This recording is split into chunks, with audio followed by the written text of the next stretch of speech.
안녕하세요. 착한 경제를 얘기하는 경제적인 토크쇼 강대성입니다. 사회적 경제 이야기를 계속 나누고 있는데요. 사회적 경제가 자리매김하는 데는 사회적 경제 생태계 내에서 다양한 분들이 열정적인 활동을 하고 계십니다.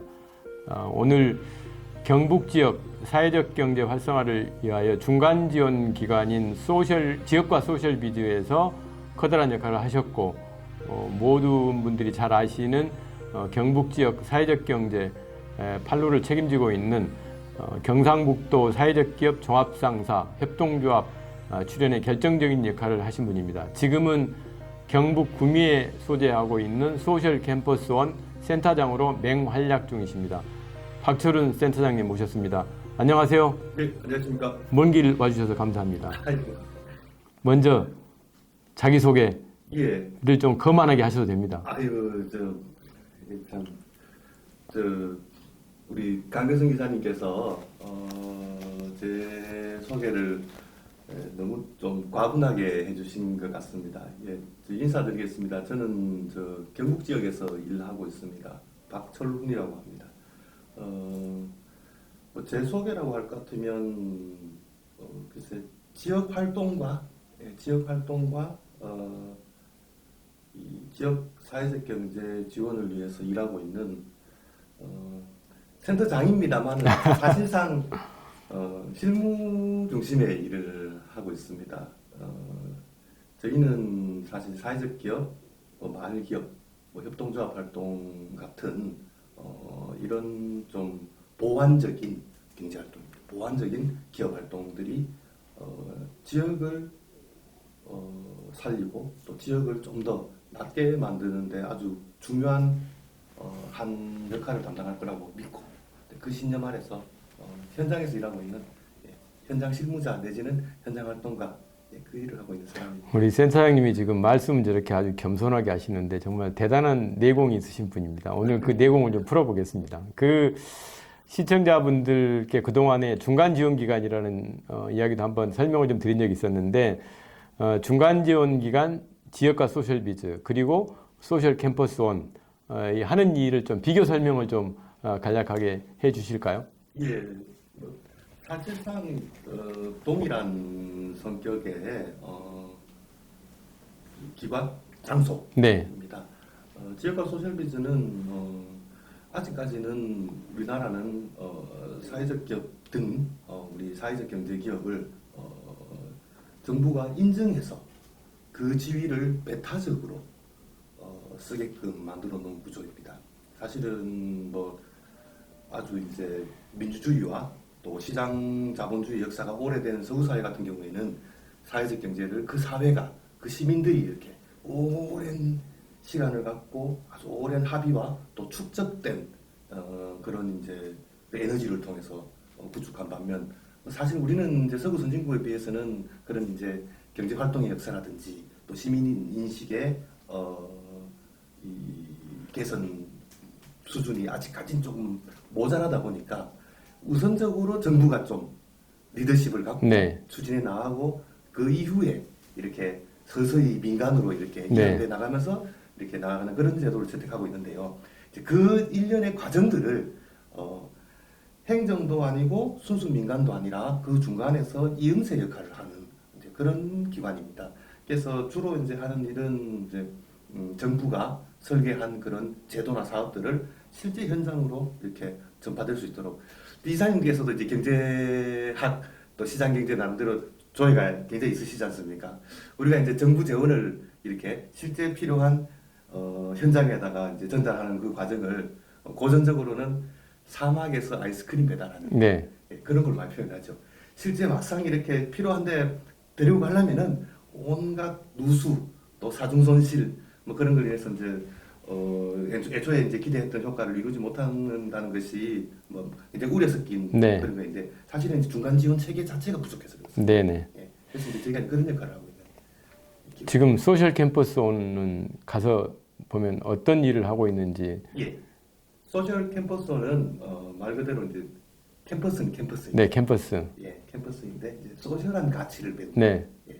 거기 창업하고자 하는 사람들이 입주할 수 있는 거죠. 예, 맞습니다. 저희가 이제 저희 지역에 55개의 신규 스타트업 네. 기업을 육성해내고 이게 이제 2년제입니다. 2년제. 예, 2년을 마치면 졸업을 하시고 네. 그래서 해마다 이렇게 신입생들이 들어오고 졸업생들은 나가고 네. 나가는 졸업생들이 신입생을 좀 도와주기도 하고 이렇게 해서 선배가 후배를 가리키는 프로그램도 만들기도 하고 또 외부 자원을 유치해서 우리 입주 기업들에게 이렇게 제공하기도 하고 또 여러 가지 이제 기획 사업 또 전략 사업 같은 거 편성해서 네. 지역에 좋은 사회적 기업 발굴하고 또 육성하는 그런 일을 이제 복합적으로 하고 있습니다. 그 센터님 경북 지역도 다른 지역보다 조금은 저출산 고령화 영향이 큰 것 같아요. 경북 지역에는 주로 어떤 사회적 기업 모델들이 있는지 궁금한데요.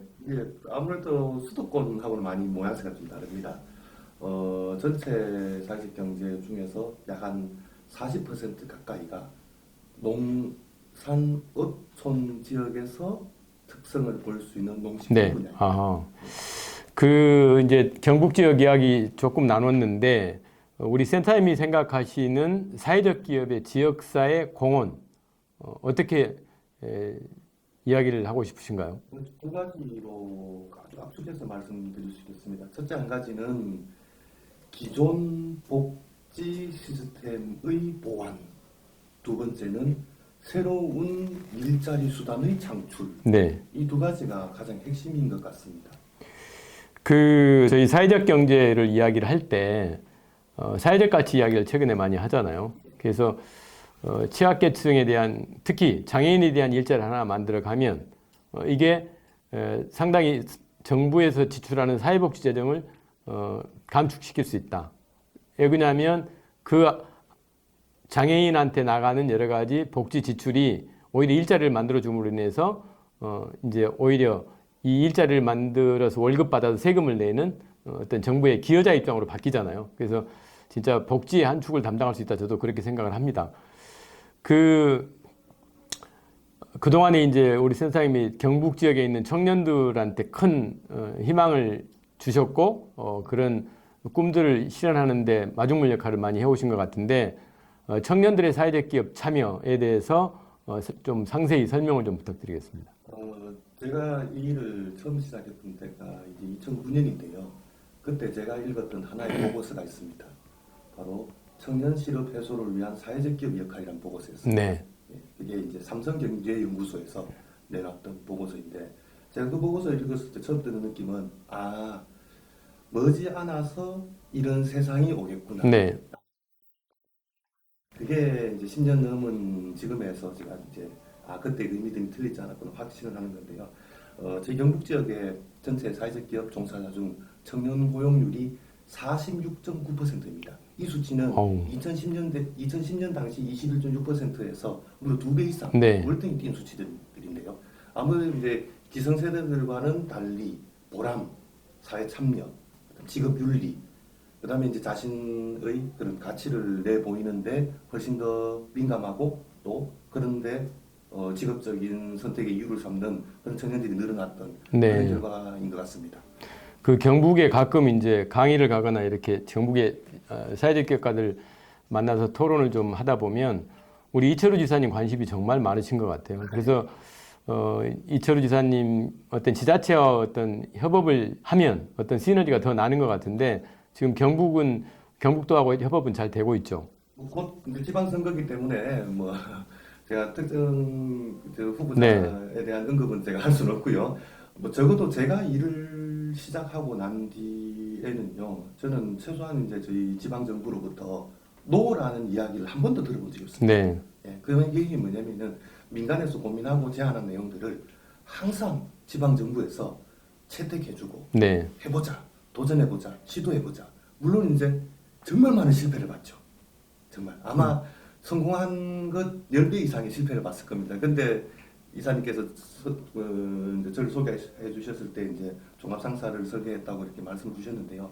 수많은 실패 속에서 가끔 있는 그 성공적인 결과가 그 전에 실패를 커버하고 이렇게 지역에 뿌리낼 수 있는. 그래서 이 사회적 경제라든지 또 이제 서두에 또 지방의 위기라고 말씀 주셨지 않습니까? 그런 데 대한 지방 정부의 역할은 정말로 절대적인 것 같습니다.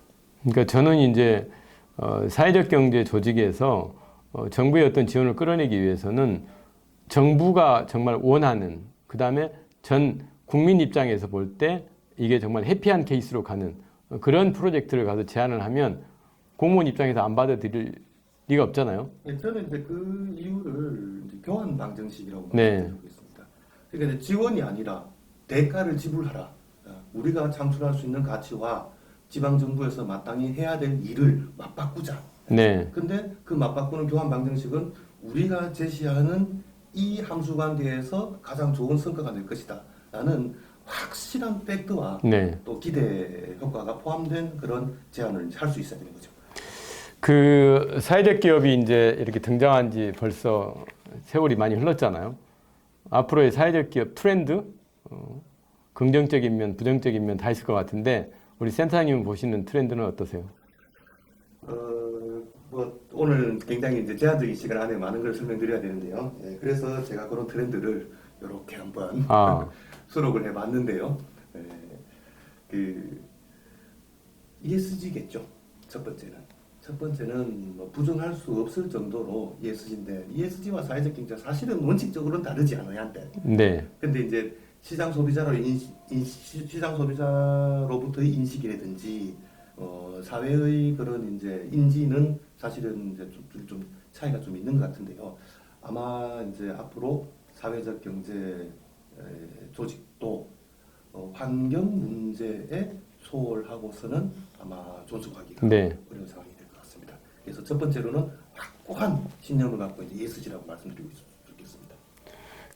저는 이제 전번에도 칼럼을 제가 이제 쓰면서 사회적 경제 이미 ESG 하고 있다. 저는 그렇게 생각을 해요. 맞습니다. 지금 뭐 사회적 기업들이 하고 있는 일이 인바이러먼트, 환경에 대한 문제 다 다루고 있잖아요. 그다음에 소셜, 사회 문제를 어떻게 비즈니스 방식으로 해결할지 이게 사회적 경제잖아요. 그다음에 거버넌스 문제는 이미 사회적 기업의 이사의 구조 안에 근로자 대표가 들어가는 이런 모습을 가지고 있기 때문에 이미 ESG를 하고 있다. 근데 이제 이게 자칫 잘못하면 ESG 워싱이 될까 두려운데 정말 그런 진정성을 가지고 가면 사회적 경제가 지금 ESG 트렌드에 맞춰서 기회 요인일 수도 있고 또 위험 요인일 수도 있는 거죠. 그러니까 일반 기업들이 ESG 경영을 제대로 하면 그게 결국 사회적 기업처럼 일을 하는 거거든요. 그러면 그 경쟁 상태에서 사회적 기업이 어떻게 지속 가능하게 살아남을 거냐 하는 거는 자체 경쟁력이 있어야 된다는 생각이 저는 드는 거예요. 네, 그래서 공학이 필요한 겁니다. 워싱이 되지 않으면 환경 문제에 대해서는 공학적 접근을 해서 우리가 환경을 어떻게 좀 더 낮게 기여하고 있는지를 공학적으로 증명해내야지만이 사실은 생존의 방정식이 성립이 된다고 봅니다. 그 미국에 가면 B 코퍼레이션이라 그래가지고 한국의 사회적 기업들 또 소셜 벤처도 B코업 인증을 20여 개 기업들이 받고 있는 걸로 알고 있는데 아마 거기서 아이디어를 얻으신 것 같은데 우리 센터장님이 추진하고 계시는 육성형 B코업 어떤 거죠? 제가 미국 B코업을 처음 갔을 때가 2013년이었습니다. 일견 우리와 다른 듯 같은 듯 이렇게 많은 이제 공통분모와 또 차이점을 확인했었는데요. 사실 이제 B코업은 자부담으로 자신의 노력으로 추진하는 게 맞죠. 네. 근데 그것은 이제 외부 경제 효과가 있는 수도권에서는 사실은 용이한데 외부 불경제가 발생하는 지방에서는 사실 굉장히 어렵습니다. 현재 우리나라에서 B코업으로 인정받은 17개 기업 중 서울의 본사를 둔 기업이 16개입니다. 네. 나머지 1개 역시도 활동 근간은 서울입니다. 해서 지방의 B코퍼레이션은 조력자가 좀 거들어줘야겠다. 해서 기업이 B코업을 하고 싶어서가 아니라 저희가 B코업에 도전하고 싶은 기업을 뽑았습니다. 그리고 당시 뽑힌 20개 기업을 다시 오리엔테이션을 해서 다시 10개 기업을 줄이고 다시 5개 기업을 줄이고 최종적으로 가장 유망한 1개 기업을 뽑아갖고 작년에 인증받았어요. 지금 이제 인증 직전까지 지금 인증 심사가 진행 중입니다. 예비 점수는 124점이라는 굉장히 놀랄만한 점수를 받았는데요. 이제 확신이 든 거죠. 해서 육성형 B코업은 올해는 묶고 더블로가 네. 해서 2개, 아, 내년에는 다시 또 더블로가 해서 4개 정도를 저희가 지원을 해서 만들어주도록 해서 그래서 이제 졸업자가 육성해주는 비법이다 해서 육성형 비법. 앞으로 기대하겠습니다. 예, 뭐 저도 그- 소원하겠습니다. 마지막으로 우리 경제적인 토크쇼 시청자분들이 엄청 많거든요. 그분들께 드리고 싶은 말씀 한마디. 예, 뭐 어쨌든 이렇게 의미 있고 또 유서 깊고 또 이렇게 임팩트 큰 이런 방송에 출연해 주신 쪽에 해주신 이사님께 참 감사를 드리고요. 사회적 경제에 대한 오해와 진실에 대해서 딱 한마디만 드리고 싶습니다. 일단은 뭐 굉장히 많은 수사와 또 형용어로서 사회적 경제를 설명하고 있지 않습니까? 뭐 착한 경제다, 사회에 기여하는 경제다. 그리고 이제 좀 약간 이제 동의할 수 없는 수식어로는 신자유주의에 기반한 과도한 시장 경쟁으로 인해서 심화된 양극화가 어쩌고 저쩌고. 예, 사실 이제 우리가 그런 가치 판단을 할 필요는 없죠. 예, 사회적 경제는 인간의 착한 본성이 에너지가 되는 경제 활동입니다. 예, 경제 활동이라는 얘기죠. 그래서 반드시 경제학적인 관점 또 경제 시스템ik한 그런 관점에서 고민되고 연구되고 실제로 추진돼야 되는 그런 시장 자본주의의 대안이 아니라 보완의 경제 활동이다. 이렇게 네. 이제 말씀드리고 싶습니다. 그게 제가 이 말씀을 굳이 드렸던 이유는요.